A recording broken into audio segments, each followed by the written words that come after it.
Hey again, excellence. It's time for Art Online.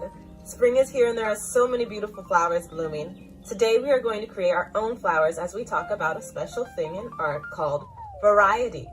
Let's go over what you'll need before we begin. Remember, you could pause the video as you collect and prepare your materials. First, you'll need a piece of paper, any type that you can find anywhere.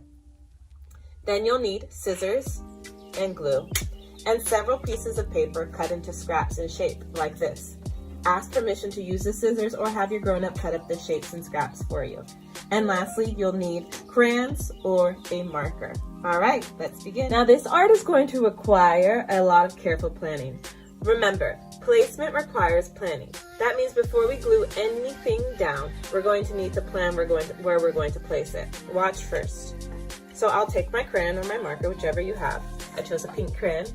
And I'm gonna make a stem. My flower needs a lovely, nice, wavy stem. So I'm gonna zhuzh some color on my paper.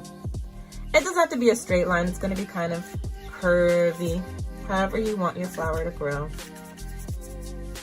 And I decided to place my stem towards the bottom of my paper. I don't want my stem to float off into space.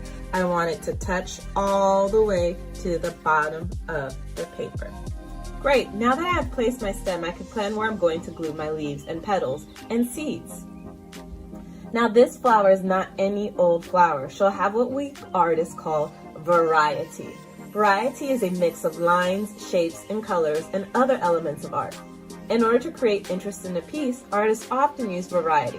Take a look at this piece by Delita Martin. She used several different shapes and lots of colors and lots of lines to create a visually interesting piece of art. We're going to use our scraps to create variety. Every petal and every leaf should be different. We do this first by planning where our leaves, seeds, and petals are going to go without gluing. So I'm just going to mix it up.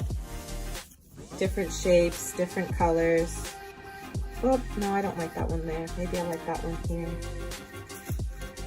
And I'm just gonna keep on doing this until I find something that So I finally created something that I like, and now it's time to glue it down. I'm gonna be very careful to glue each and every petal.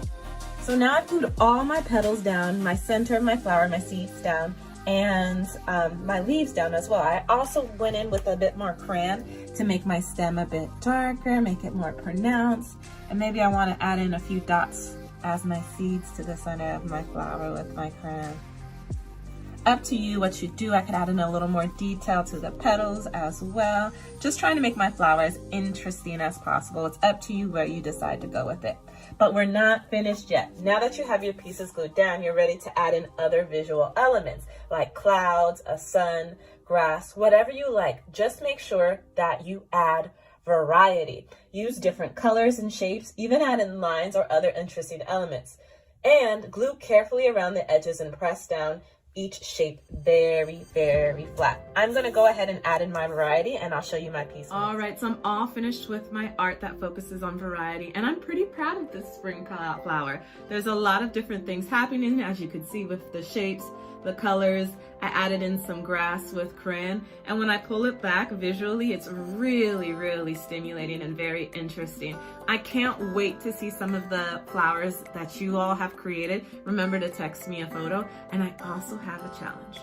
My challenge is to not create just one, but try and create at least 3 different flowers and find as many techniques to employ variety as you can. So I would like to see 3 different flowers looking very, very different. I can't wait to see what you all have created, and I'll check in next video. All right, see you later.